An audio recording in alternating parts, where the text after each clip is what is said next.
Every Who down in Who Newville liked the holidays a ton, but where to get great prices on gifts they had no idea. None. They searched and they searched for great gifts under $25. Gifts for spouses and friends and even their toddlers. When suddenly one Who shouted, Walmart has what you want, knowing they have Lego, Tree Hut, and no prices to flaunt. So they enjoy the holiday season as Who's often do. Cheering and shouting, Walmart has incredible gifts. Who knew? Find gifts they'll love under $25 at Walmart. There is no hood like parenthood. Hi, I'm Kanika Chadda Gupta. I'm a former CNN journalist, mom of 3, including twins, and host of That's Total Mom Sense, the podcast. Now, if I had $1 every time I heard, gee, you have your hands full. On my show, I interview change makers on their life lessons, legacy, and superpower of intuition, which I call our mom sense and dad sense. I've had the privilege of working with Mom 2.0, March of Dimes, and the White House, and have had some pretty amazing parents on my show. Hey, what's up? I'm Kelly Rowland. Hi, this is Chelsea Clinton. It's me, Bobby Brown. Can't wait to share my story. That's Total Mom Sense is a production of the Evergreen Podcast Network. Be sure to subscribe wherever you listen to podcasts and on YouTube so you never miss an episode. To join my tribe, visit that'stotalmomsense.com and follow me on Instagram at Kanika Chadda Gupta. Now let's dive into today's episode. Welcome to That's Total Mom Sense, where we explore the wisdom that guides us in parenting, relationships, and personal growth. I'm your host, Kanika Chadda Gupta, and today we have a guest whose words have resonated with millions. Diego Perez, fondly known as Young Pueblo, is a meditator, poet, and multiple award-winning New York Times bestselling author whose work inspires us to heal, love, and grow. His latest book, How to Love Better, dives deep into the art of love, not just romantic, but self-love, friendships, all of the relationships that we nurture in our lives. We'll be discussing it along with his personal journey, the power of meditation, breaking cycles, and how parents can raise children with emotional awareness. You don't want to miss it. Diego, welcome to That's Total Mom Sense. Yeah, thank you. I'm so happy to be here. And yeah, it's an honor to have this conversation with you. Thank you. I have to give a shout out to your wife, Sarah, who Mm. has been holding my hand throughout this process. She has a heart of gold, truly. Yeah, So I know firsthand. She's very rare, and I'm really fortunate that she allows me to be around her. And I want to also just give some love to the people that helped along the way. I think it's so important to give credit where it's due. Mm, And my dear friend, Dr. Sue Varma, met you at mm. an event that was hosted by Meta. And my other friend, Carly Lynn, was there as well. And they all made this connection happen for us. So thank you to them. Totally. And didn't you also talk to Sahil as well? Yes, yes. So Sahil Bloom is another common friend. Yeah, and Jillian Turecki, who you interviewed also. I'm going to be meeting her in a few weeks. So it's just Oh, we're all in like perfect. Yeah. one little ecosystem. And Yeah. Oh, you're really gonna like each other. Yeah, she's fantastic. oh, that's so great. Well, let's start from the beginning. You are the child of immigrants, and it's something that I relate to. My parents immigrated with me when I was 2 years old from India, and so many of my listeners feel this deeply as second gen or first gen even. So, tell us about that story of when you immigrated from Ecuador. Yeah, so my mom and dad realized that we needed more economic opportunity around 1991. And my dad actually initially, he was the first one to come over to the United States and just to like check everything out. And then they decided in 1992 to bring all of us. So it was myself, my brother, my mom and dad. We moved to Boston, and I was only about 4 years old then. And honestly, it was a bumpy transition because we were entering a whole brand new world, as you know, and we didn't speak the language. You know, we were just learning everything, and on top of that, we were very quickly struggling with poverty. Um, the poverty, and we were living in the inner city of Boston. My mom, she worked cleaning houses. My dad worked at a supermarket. So it was literally a constant struggle where for over a decade, they would struggle to pay the rent every month, struggle to put food in the fridge. And I would witness that struggle constantly, and to me, it was normal because I lived in an area where everyone was struggling in the same manner. So when I think about, like, where my trauma lies, it was definitely, constantly dealing with that anxiety, with that stress, with that scarcity mindset of just watching this battle that my parents are fighting to keep the house afloat. Yeah, I totally feel you. And, I think a silver lining in that is we are a generation, millennials, we're so woke and we're breaking cycles because I see a lot of things that my immigrant parents did, from the constant yelling, arguing, spanking, all of that, that we're just like, okay, it ends with us, which is huge to say. Yeah, I think so. I think we are really seeing, what our parents did well and where they could have done better.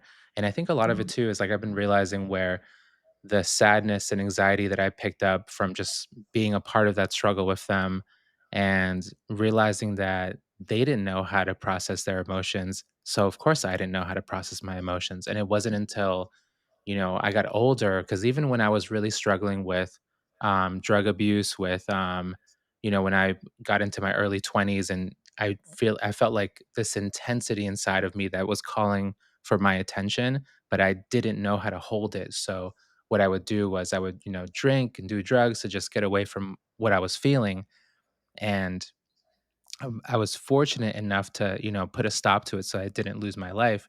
But then also just the world was changing, self-love was growing, wellness was becoming popular. There were more people who were doing therapy, more people who were, out there trying different forms of meditation. And that's, what I end up finding meditation as something to really help me. Yes, yes, absolutely. We're definitely going to dive deep, deep into that, and oh, I can't wait.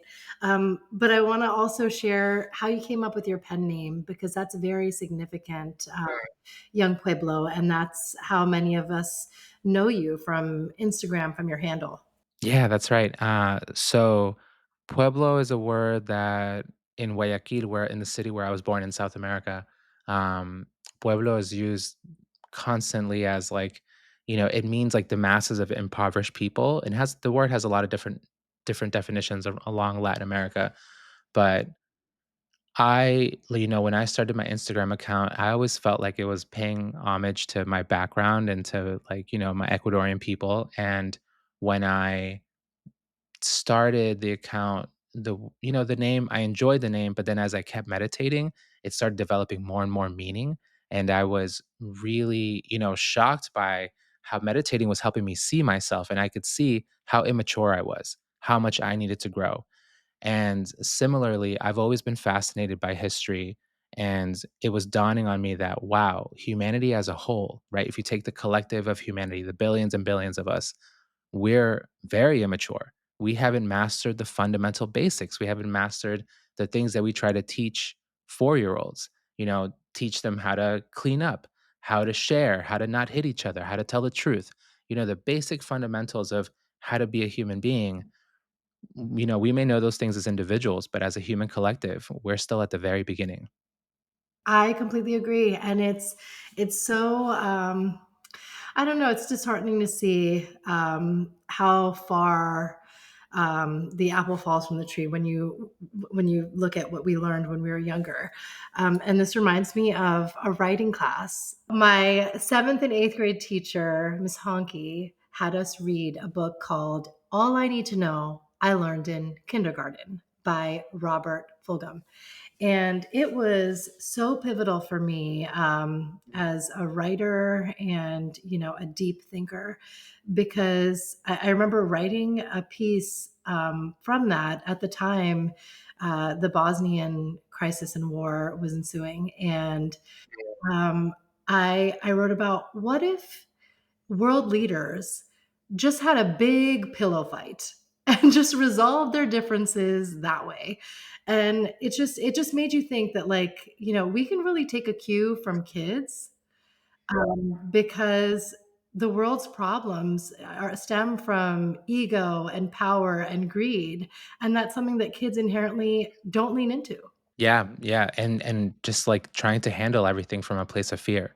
And I think it's really challenging because we basically don't allow ourselves to come out of a survivalist mindset where it's just like, my way or the highway, black and white thinking.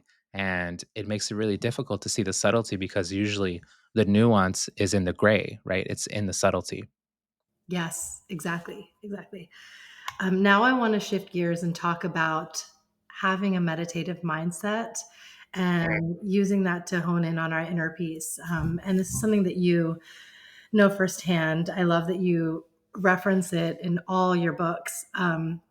But I feel like one thing that I think back to in my college days is, I learned about this in a psych class, was altered states of consciousness, and how, like, marijuana can get you in an altered state of consciousness, and so can meditation.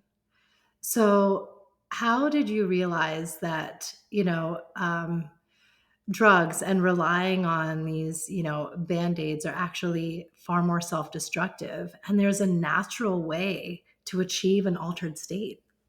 Yeah. Oh, that's interesting. It's an interesting dynamic that you put there. I mean, I knew that they were taking me away from myself. And I also saw the results. Like, right, my mind felt incredibly unhealthy. My body felt incredibly unhealthy. So I knew that if I kept going in this direction, I was going to lose myself and I was going to, honestly die at an early age. So I needed to just revert and basically do the opposite. And the big struggle that I found was that I didn't want to tell myself the truth. Like, I didn't want to tell myself that I didn't feel good, that I had all this anxiety to deal with, that I had sadness from the past that I was dragging into the present. So what I basically trained myself to do, and it was very intuitive, and this was before I started meditating, was to literally just sit with my emotions. Like, instead of rolling up another joint or doing something to, get away from myself, I would challenge myself to just sit on my bed and feel whatever emotion that I didn't like and feel it for, 10, 15 minutes and then go about my day. And it was almost like a pre-meditative. And the interesting thing about meditating is, especially in the style that I practice in the Vipassana style, the it literally means to see reality as it is. So it almost feels like the the way that you're observing reality on a day-to-day basis, that's actually the altered state because you are perceiving reality through the lens of the past. And that's something that meditating became really, it made it so clear that when I'm perceiving something, I'm literally just connecting it to whatever I experienced before. Mm, And my mind is putting everything through this filter of the past. So it's literally my emotional history, past traumas, my fears, these survivalist tendencies, and then I'm witnessing the present through that, which makes it really hard to interact with anything as it is in its normal, like, objective way. And right. when I'm meditating, it feels like it's giving me a taste of what uh, my mind can be without any judgment, without any sort of preconditioning, without any, the past being so heavy on my perception. Wow, wow. I want to credit you on inspiring me to learn more about Vipassana, because I didn't know. And Mm, being Indian, I read and write Hindi. I have lived mm. in India for many years, and my grandmother, who had just a very indelible imprint on me, would wake up and do yoga and her pranayam first thing in the morning. Mm. So I always had it around me in osmosis. And I feel like that's something that, a lot of my South Asian friends, like, we take for granted, for sure. We don't go deep into the study because we're like, oh, yeah, we've seen this ever since we were kids. But I researched SN Goenka, who is your teacher, your guru, and Vipassana. And I thought, this is so interesting. I made myself do a practice this morning because I wanted to come at you, like on your level. Everything you do. And I read how it's like you can close your eyes, but there's no breathing exercise. There's no, you don't have music, you don't have anything guided. Mm-mm. It's just you sitting and being. And if you're gonna notice that your, you know, stomach is gurgling, or your left nostril is blocked, like you can focus on that, but that's that. You're just being. And it was really uncomfortable at first, because I felt like I needed something on in the background, like someone giving me an affirmation or something to listen to. And I found myself crying. I went back to, just I was thinking about when I was a kid, and I just visited my mom last week. She has Alzheimer's, and it's like deteriorated like significantly in the past 4 years. So now she's just says our name, but doesn't recognize me and my sister or my dad well at all. And I went back to when she was dressing me in a maroon dress. I wore it all the time. It was in all the home videos because that was my one formal dress. And she had barrettes in my hair. And I was just thinking back to that little Kanika. And I was like, wow, I didn't know that being still for 30 minutes could take me there. Yeah, that's really powerful. That's, one, I'm so sorry about what your mom's going through. That sounds really, really difficult, for her and for the family. Mm. Um, and it's interesting too, because my mom, she's going through health challenges right now, and the way it ripples out through the family, it's massive, because she's literally like the center of the world. Um, but so I'm really feeling for you. Thank, thank you, Diego. And I think, you'd be surprised. That's why Goenkaji, when you go and you like do a 10-day Vipassana course, it's for 10 days. Like you go to like really, because there's a lot of different types of Vipassanas out there. But this one, when I saw him, I remember when I first like went to my first retreat, and what comes onto the TV is like, because Goenkaji, he passed away in 2013. I did my first course in 2012, and the retreat that I did was in Washington State in the United States, so on the West Coast. And I didn't know anything about Vipassana. I just knew that my friend had done a course in India, and he was like so impressed by it. He came out raving about it, was just like talking about love, compassion, and goodwill and how important these things are. And I knew that I needed that stuff in my life. So when I went to the course, it was terribly difficult, but I was always so comforted because there was something about Goenkaji when he would come on the TV and you'd see him give his discourse.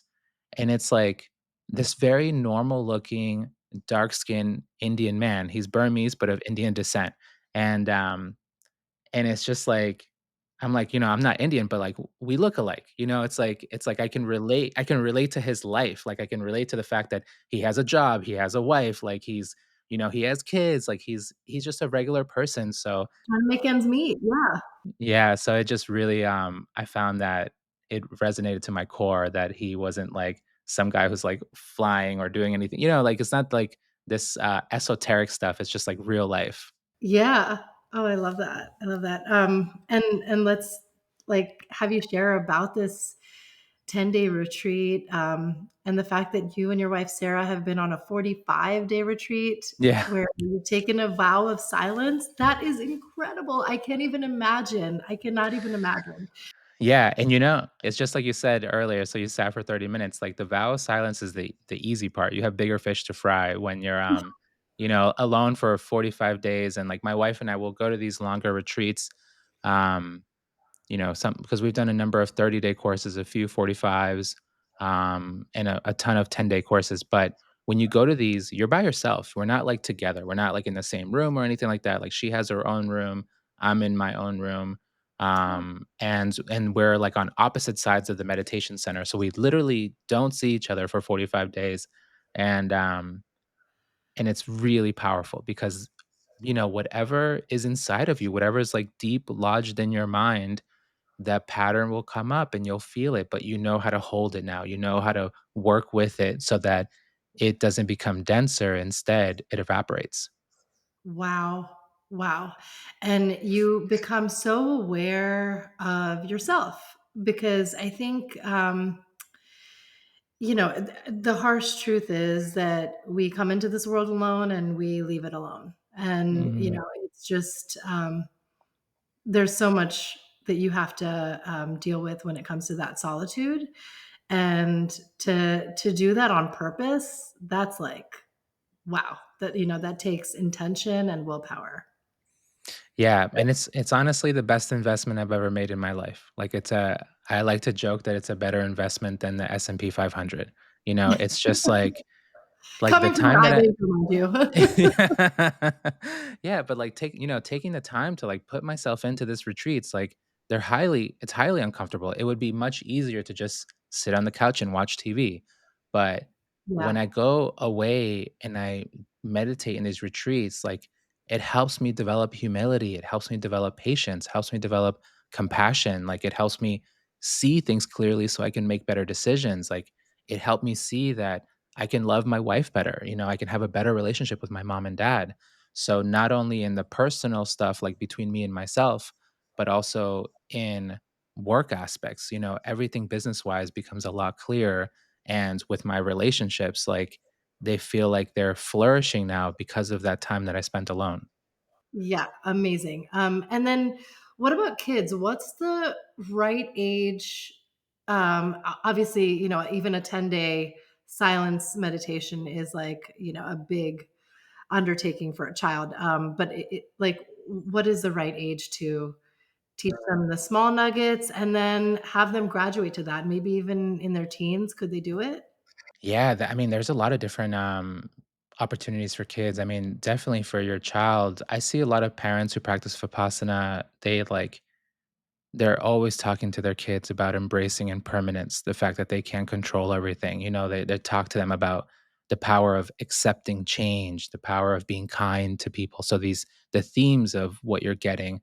And then I think we have courses for kids where they're just meditating for a few hours, but not in a row. They're sort of like, they play, they meditate a little bit, they play, they meditate a little bit, and it's like you'll go for a day and the parents will be there too. And, it's very, very relaxed. And I think the kids are, um, I think the earliest is like 7. Um, and then they have courses for teenagers that are like, you go overnight for like a night or two. And I know in India, in the same tradition, they have more serious courses for kids that are like 7 days long, and you get the actual Vipassana technique, but it's a little easier than it is for adults. Yes. Are there any like daily practice tips that we can do right now for those who haven't meditated ever and are just like, okay, this is a time suck. Like my Google Calendar is like so full. Like, how Yeah. can they optimize and just do it? Yeah, I think for the people who are listening, right? Like if you're an American, you're busy. You're busy like everybody else. We're all busy. So one thing is realize like that's not something that's special. Like we're all very very very busy. Um but even if you take like a minute or 5 minutes or 10 minutes and find there's so many different techniques, right? So like I really like the Vipassana technique, works really well for me. There's a lot of other techniques out there, but there are all these apps, there's all these things that help you sort of just settle down into the moment. And I think there's a lot of value in just teaching yourself to settle down even for a few minutes because it will help you connect with yourself. It'll help you not constantly be sort of, your attention is people like the whole society that we live in is battling for your attention. And that means your attention is always external. And instead, having these moments where you can be in yourself, those are really powerful moments because you're not running away. So I think of it as a good investment to develop a good relationship with yourself, and that will immediately help you with your relationships with others. Yes, yes. And I would say, like, do you actually set an alarm or have a specific time that you do this? Because I know you and Sarah meditate for an hour in the morning and an hour in the evening. So, like, when do you time block? Yeah, so I always have my right, like anybody else, I always have my phone with me, so I use a timer. I don't have a set time every day. Like if I'm home, but I've been traveling a lot for work, so I end up meditating at some point in the morning. Like sometimes it'll be right when I wake up. Other times it'll be, maybe I'll get up, do 2 hours of work, and then meditate for an hour. And then the evening one will be sometime, you know, basically anytime after like 4 p.m. So sometimes before dinner, sometimes after dinner, sometimes right before bed. So it all depends on sometimes like I work with people who are on the West Coast, so I'll have meetings at like, 6 p.m. or 7 p.m. because their schedule is so much different. So it'll change from time to time. But I think that flexibility is the reality of like that's how we live, like we live very busy lives. Yeah, it's true. You have to just hold yourself accountable. I think it just comes down to that. I mean, the fact that you've been doing it for years now is a testament to like Yeah, the transformation you can go through if you allow yourself. totally. And if you put your foot down, and it feels like, the same way that I'm gonna brush my teeth every day, I gotta clean my mind too. Yes, yes. Now I want to go into your words of wisdom and through your works. And here's all your other books, Oh and wow, so kind your of you. latest one is coming. Yeah, coming soon. We're waiting with bated breath.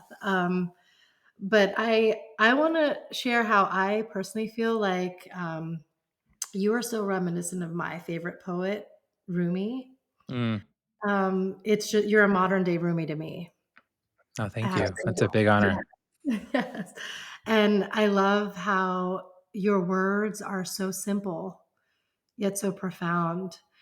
And what's another fun kind of element that you add is that everything is lowercase. So it reminds me of like E. E. Cummings and how he would write his poetry and like, different, they would like, transcend a page or whatever, like how he would, write his words that way. So what made you want to like almost brand your writing in this way? Mm. Yeah, I knew that from the moment that I was, writing poetry that basically I came from a school that was very academic. So I went to Wesleyan University in Connecticut, and that school is, it's fantastic. But I also knew that there were very specific forms of writing that were accepted, specific forms of poetry. And I knew that I didn't want to write the type of poetry that was going to like, end up in like poetry magazines or sort of for small amounts of people. I wanted to really reach a bigger audience and just try to connect not in terms of art form, but in terms of meaning. That felt really important was like, let me throw away all the rules. Like, let me just, because I also I put everything lowercase because sometimes the poems are about me, but sometimes they're about the human experience. And I felt like I wanted everybody to so like if I put an I, it's not like I me, it's like all of us. We're all going through these emotions. Like the same way I feel sadness and anxiety, everybody feels sadness and anxiety. Like that's a very human thing. Um, but I think it felt nice at the time to just like, keep the Young Pueblo lowercase because it's not my name. It's a pen name. And to keep the writing lowercase for the poetry books. Yes. Oh, I love that. I want to highlight some of your works. One, I guess, inward, I just loved how um, you expand upon how our body contains emotions. Mm, hmm. And sometimes you have to just tap into that. So I love it. And on page 217, you share just 4 words: observe, accept, release, transform. Yep, that's it. That's the medicine. So Yeah. simple. It's like, okay, we're doing it.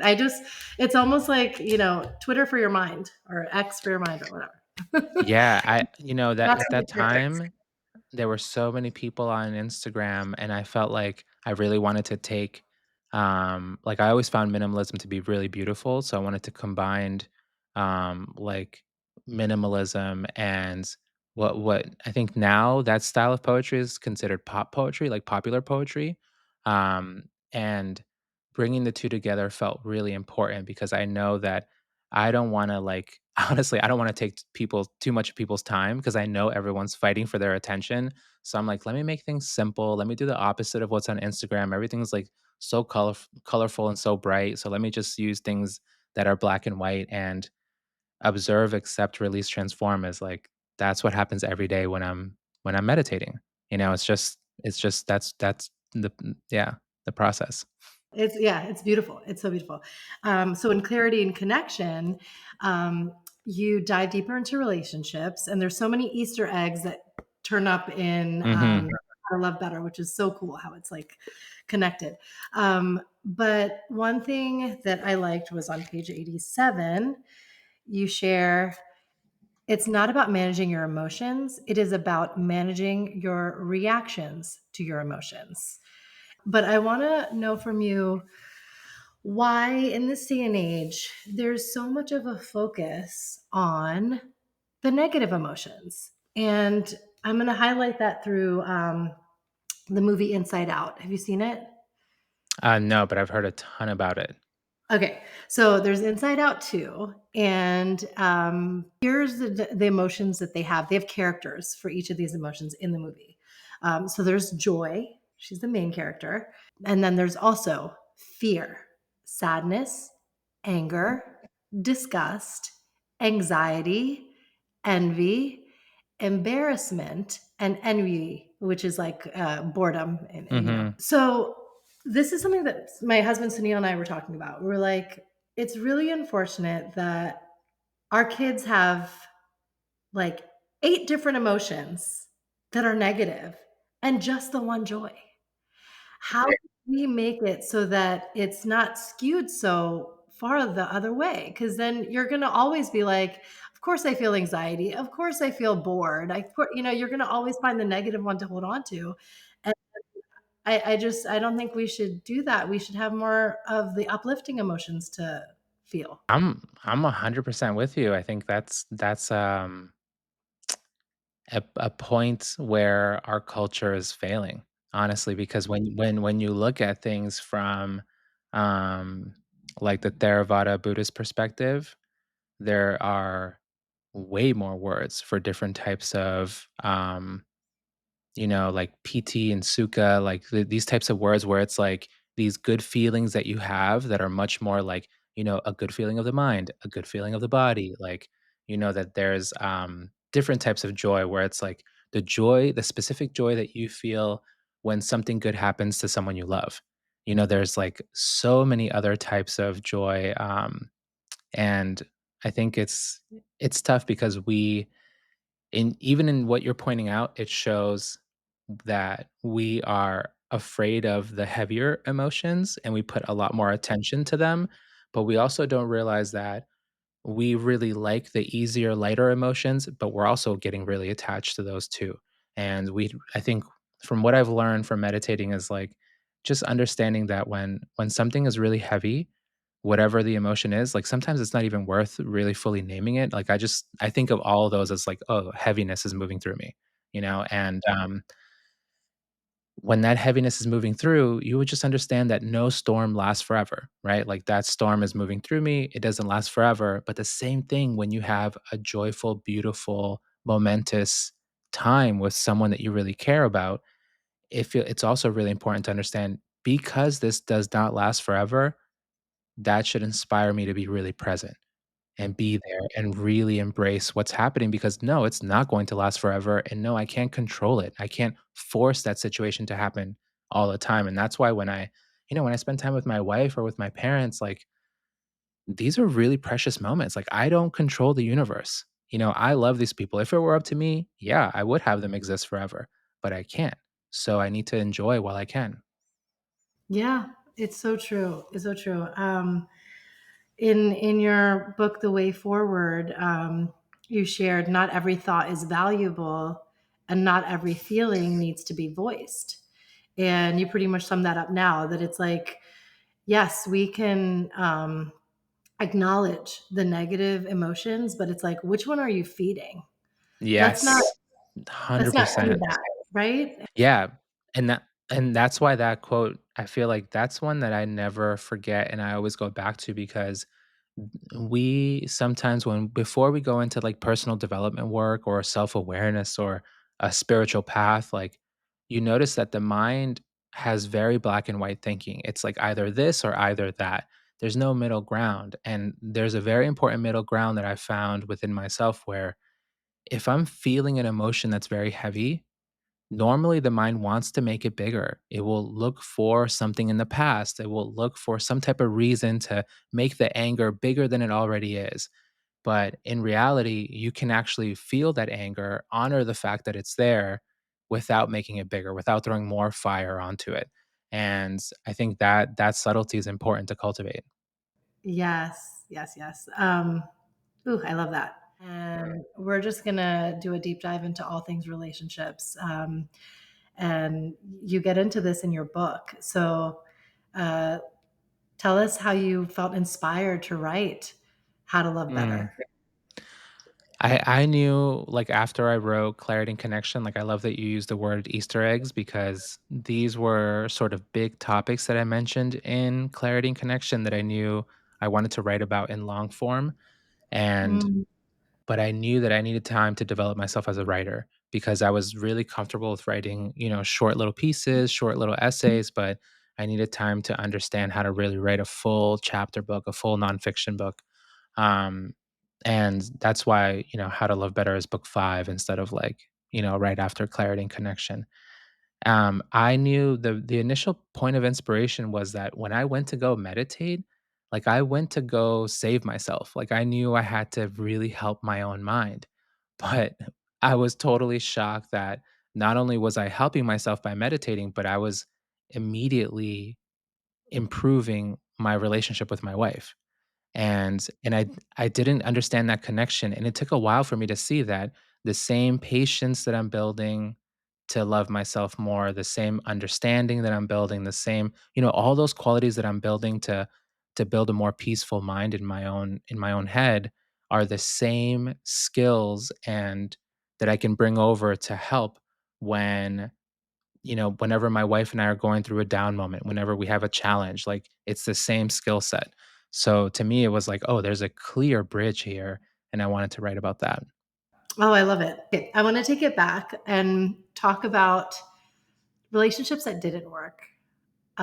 Because I feel like I sometimes wonder about this, um, and I have friends who have gone through breakups too more recently in our adult life, Hmm. and I heard this quote somewhere. I'm forgetting who said it and the context, but it was like basically we're all wounded souls, and like you look for similar wounds in the person you are with. Hmm. Hmm. And I think of on a personal note, like my ex from college, who I thought I was gonna just, we were just gonna be together for the long haul. And it was a very fiery, like this kind of relationship. But then we also got each other on a soul level. But I feel like I look back on it with rose-colored glasses, um, knowing that I ended up with the best partner for me and the best father of my children, and I'm glad that I had to go through that evolution, because he spiraled. He, sadly, was diagnosed with bipolar disorder, schizophrenia, and I was trying to be this, like I was trying to help and help him heal, and I couldn't. And I have a lot of friends who are in this. They're definitely the healing type where they're like, I want to fix this. I want to help fix you. And you could lose yourself doing that. So how do you kind of advise those kind of people that are like, oh man, I really wanted to see that relationship through, knowing that you could come out of it and be much better on the other side. Yeah, that's really powerful. Thank you for sharing that story. And I think the key thing, I mean, you said the key thing where like you can lose yourself in trying to save someone. Mhm. I think there's a very simple rubric that I tell people where, like, it's very normal for relationships to have ups and downs. That's like a normal, natural thing that nobody should fight. Like, you're then sorry, that nobody should like think that the relationship should be perfect because there are going to Yeah. be arguments, there are going to be challenges. Um, but if you find that your relationship is going from one down moment to another down moment to another down moment, and there's no real joy happening, there's no real sort of like that safety, that feeling of like, wow, like I'm really being seen by another person. If the relationship really lacks that, then that's a big sign that something's wrong. That something Yeah. isn't being mutually fed for the both of you. And I think it's interesting because a lot of us, like, will have different relationships before we find someone that we spend a lot of time with. Um, but I think in all of these relationships, like, you're learning a lot of things. You're either learning what you don't want in a partner, you're learning what you do want in a partner, or two people will just have like I think about the person that I was with in high school and in the first year of college, and like that was such an important relationship. Like, we helped each other so much to, like, Mhm. get out of the inner city of Boston to, like, build new lives for ourselves. And even now, we're still very good friends, but that relationship almost felt like, obviously there was a lot of love there, but there was also this we had to go through a big chapter together to boost each other forward, and then we Yeah. can, like, set up our own lives. Wow. Wow. Yeah. And I think we should all kind of look back on at least the relationships that are not completely toxic like that. Like it helped you chart your path, and be more aware of who you are and what you need. I want to share how this is just so like serendipitous, but I was taking notes on your current book, and I noticed how there's three green flags that you say couples should look for. Mm. So my name is Kanika Chadda Gupta. KCG are my initials, and those green flags are kindness, compassion, and growth. So now I love I'm that. not into tattoos and stuff, but I might as well, like, I can definitely make like a bracelet or something with KCG, and I'm gonna Yeah. think of you and those words every time I see it. Oh, It's that's like so nice. yeah, I'm gonna remember it always now. I want to approach every relationship from, the contentious one I had with my dad to, the one I'm building upon with my husband to, um, my little kids who are the twins are 8, the younger one's 6, to like what we can cultivate through their teenage years. I'm going to think of kindness, compassion, growth. Yeah, yeah. Oh my goodness. That's so powerful because I think about it the same way where um whenever you're in proximity with someone, like literally like physically next to someone, and that can be, it could be anyone from like your roommate, your partner, your kids, like whoever's next to you, that person is usually going to see the best of you and also see the worst of you. Yeah. So we have to be really mindful that, of course, we should be in environments, of course, with adults, like we should be in environments where we can show our down moments, but we have to also be aware that we should still try to approach each other with a certain degree of kindness because like, when at the end of the day, especially when my wife used to work as a scientist, like she would come home, I have no idea how her day was. I wouldn't Yeah. know like the intricacy of her day. So trying to approach her with kindness, with gentleness felt really valuable. And similarly, when we would argue, we found that the key solution to arguing was simply compassion, and a very specific type of compassion, the ability to be able to step outside of your own perspective and to see the perspective of another person, to really see like how did the series of events move for her, and that's what helped build understanding.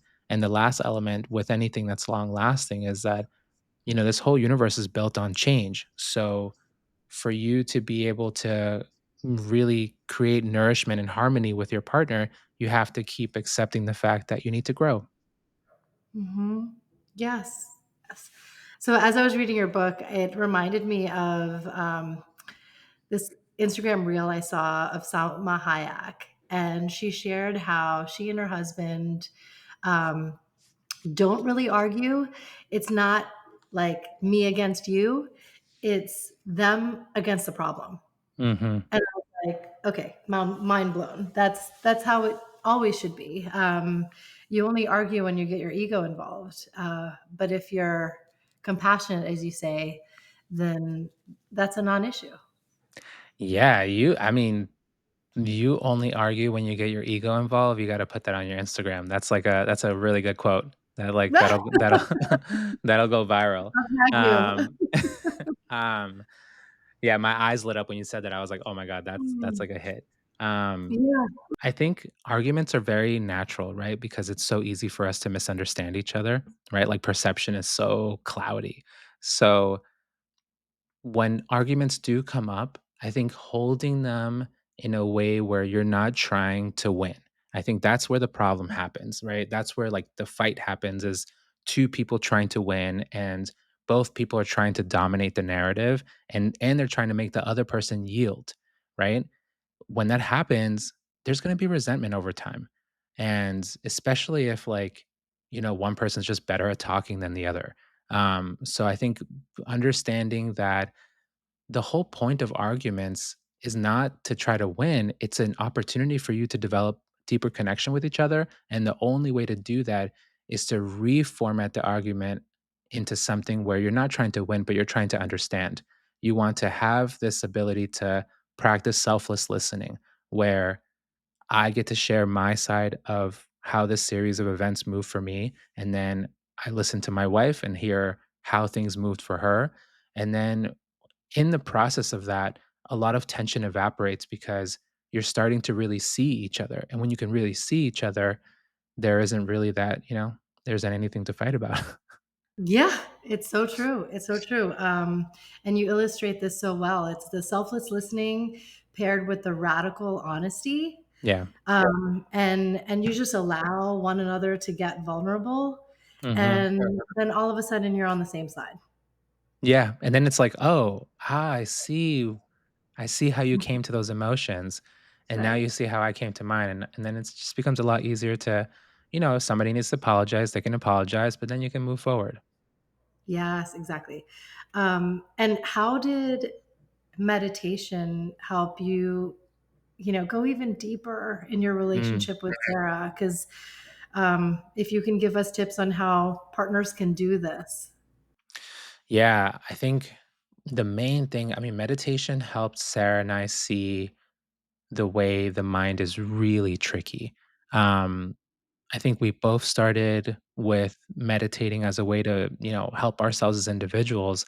And what we very quickly saw was that our minds were constantly trying to place blame on another person, right? Whenever I would feel tension in my mind would try to figure out how can I make this her fault? And she was doing the same exact thing. Her mind, like, it wanted 0 responsibility. It wanted to just be like, "Oh, heaviness in my mind. How can I figure out, like, how this is your fault?" And we found that the mind was always trying to do that, and it was always trying to look for some reason that wasn't really there. And like we just said, sometimes there is a reason and it should be talked about, but for a lot of times, and it feels like almost like 80% of the time, what happens is just a lack of communication where you're not owning up to the fact that, "Oh, I don't feel good right now," and saying that out loud, saying that to your partner, and then you both know, so that then if I know that Sarah, is having a tougher time one day, then I know, "Oh, I can support her better. I can take things off her plate. I can give her space if she needs space," whatever it is that she wants. But, well, you can't really do that without the communication. So I think to be able to stop all that blaming, what we ended up doing was really leaning on just telling each other how we feel, and by naming it, it stops the mind from just, like, creating unnecessary stories. So true, so true. And sometimes, if you've had a hard day, you can preface it. Like, I think prefacing it is a good little tool because something I do. Uh, when I see Sunil after like a long day, or even when I'm talking to my kids, because I've had a hard time with emotional regulation. I'm a very sensitive, like empathic person, and um, and I'll say my emotional maturity today is at like a 10 out of 100. So FYI, like I might snap. Yeah. So then give me some grace, just letting you know. And then, maybe I should say the flip more and be like, I'm at a 90, like I'm good. But yeah, I think that way people just know, like, she's stressed. It's, luteal phase, like give her a break. you know? It really helps. It really helps to name it. It also helps to name it when you feel great. Like, it's nice when Yeah. we both wake up and we're both like, because we usually have it 2 times a day where, in the morning, we let each other know how we feel, and Oh, sometime in the early afternoon, it's like, and we always do it in passing, it's never like a sit down formal thing. It's just like we just, say it out loud without even being prompted. And it's yes. like great. Like I want that information. Exactly. Yeah. Exactly. Now on to intuition. And that's what really was the impetus for me starting the show, and Mm. what I really believe in. And it's not just unique to mothers and mom sense, but I feel like, we all have it, and you trust your intuition relentlessly. Yeah, totally. Yeah. How did, like, tell us how you do that? You're like, I know what to do.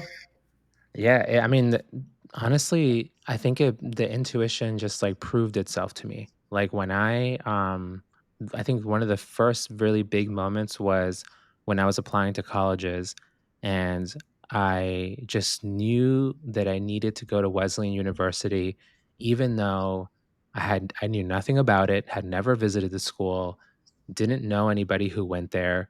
It was like far away enough from Boston, like an hour and a half drive, that it felt like I would have a different experience, but not too far that it was difficult to get there. And my intuition was just like, you gotta go, you gotta go, you gotta go. And even though I got offered like a way better package by another school, Tufts had offered me like 200, like to go to the school for $200, like no loans, nothing, just pay Oh, 200 bucks. wow. Free And ride is something.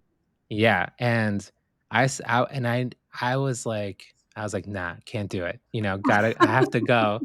And I took the loans and went to Wesleyan, and but I ended up meeting Sarah there. I met Yeah. Sarah. I met one of my best friends, Sam, who he put us on the Vipassana path. Like Right. really key critical people. My friend Allison, who like she's one of my agents now. Like all these people who are just like so fundamental in my life. But I knew I had to go there. But then after that, I was like, oh, I have to listen. So the next big moment was um, when I knew I had to move to New York City. And I was really scared of that because I was living in Boston at the time. Like I had just stopped doing drugs, was just like rebuilding my life. And it felt like such a big challenge to like go to New York City. Um, but I knew that I couldn't ignore it. And then Sarah was like, yeah, let's go do it. Um, and the next big one after that was, like, when it was time to write, it was like, "You gotta start writing, you gotta start writing," and I was like, "I don't know how to write." Like, I don't like, I've never been a writer, never planned on it, and she like, the intuition just came so clear, and it was it worked well. Wow. Wow, wow, wow. I love it. And we all have it. Don't tell that voice to be quiet. Like really lean in, even when even like there's going to be naysayers all around that are like, why didn't you take the free ride, or what? So many naysayers, yeah, and your intuition, like, for me, it feels like it's in my stomach. It feels like it's just like a calm, flowing, like a compass, just, like, pointing you in a direction. Yeah. Oh, yeah. I definitely felt that when I met Sunil, and he got on a bus from New York to DC. I was working in India for CNN at the time, and I came home for a week. He got on a bus for 4.5 hours to meet me at Barnes and Noble. We had hot chocolate, and he got on the bus to go back. So it Wow. was 9 hours, and it was the best little coffee date. And we had been in touch before. But when I told my aunt that, she was like, he's the one you're going to marry. And it's so true. It's like, when you know, you know. But like, even he trusted his intuition. He took a day off work. He never takes sick days. But he was like, I got to get on this effing bus. You know? Dang, that's a good So, story. Wow. yeah, you really got to trust. And, now it's like we've built this whole life together. Okay, the last segment is slow burn, and it's antithetical to rapid fire because I feel like you do everything intentionally and Mm. carefully and patiently. So it's slow burn. What is one book that changed your perspective on life? Mm. Definitely Siddhartha by Herman Hesse. That book has not only because of how clear and short the story was, but for how beautiful the writing was. It was after reading that book where I like read it a bunch of times and I knew I was like, okay, let me learn how to write. Nice. What is a mantra or affirmation you repeat often? Oh, this too will change. Like this too will pass. It's all the time. That's like my whole life is about learning impermanence. Yes, yes. Oh, I love that. A daily habit that keeps you grounded outside of meditation, because we know that one. Oh, that's a good one. I think a day, this might sound super simple, but like starting the day with really warm water. Like I will Mm. drink like a huge thing of really warm water and it really helps. It helps with everything. Yes, yes. I know that was one of your solutions you mentioned in one of your books. It's like water is its own, Mm. yeah, solution. Okay, what's a simple joy that brings you a sense of calm and peace every day? Oh my gosh, it has to be when my wife and I get to go on long walks. Like we live in Western Mass, and there are these rail trails here where it used to be old train lines that get pulled out from the ground, and now they're just like these long trails through the woods. Those are the best. Oh, so cool. Um, and if you were to give advice to your younger self, now everyone's having coffee with their younger selves Yeah. online. So if you were to tell the young Diego something, what would you say? Um, I think the only thing I would have changed because things have I'm glad how things have turned out. I think I would have told myself to put a little more effort in college with my schoolwork. Just like read more books, keep reading, keep learning because it was a valuable time. Yeah, oh, I'm with you. I went clubbing way too much. Yeah, I partied way too much, and I should have hit the books a little harder. Yes, yes. And how do you define success in love? Ooh, success in love. That's a good question. I think I would define it as a mutual feeling of fulfillment, that we both feel really happy. Sarah and I tell each other all the time, like, I'm so happy that I'm with you. And it's very genuine. We've been together also for so long, but it's the best. Can't, yeah. It's beautiful. That's beautiful. And now just tell us where we can find you in your work. And I feel like there's so much. There's Wisdom Ventures, there's your books that you've authored, like your social media presence, everything. We want to know everything. Yeah, so you can learn about all that stuff through the Instagram page through Young Pueblo, YUNG_PUEBLO. And you can find my books at bookstores. How to Love Better will be out on March 11th, and you can find that in bookstores or on Amazon. And yeah, I'm excited for people to read the new one. Me too. Me too. Oh, it was so transformative, and I'm just so proud of you. You're such an inspiration, and I love that you honor your roots and where you're from, and that guides where you're going. So keep up the amazing work. Thank you, Kanika. It was so good getting to talk to you. Thank you for this great conversation. Thank you. Thanks for listening to this episode of That's Total Mom Sense. You can listen to the audio version wherever you get your podcasts. Just search for That's Total Mom Sense. You can learn more about my guests by logging on to www.thatstotalmomsense.com. Be sure to follow me on Instagram, where I'm most active on social media. My handle is at Kanika Chadda Gupta. And if you have ideas for show topics or guests you can't wait to have on the show, write to me at thatstotalmomsense@gmail.com. And lastly, please rate, review, and subscribe to That's Total Mom Sense if you haven't already. Thanks for being in my tribe.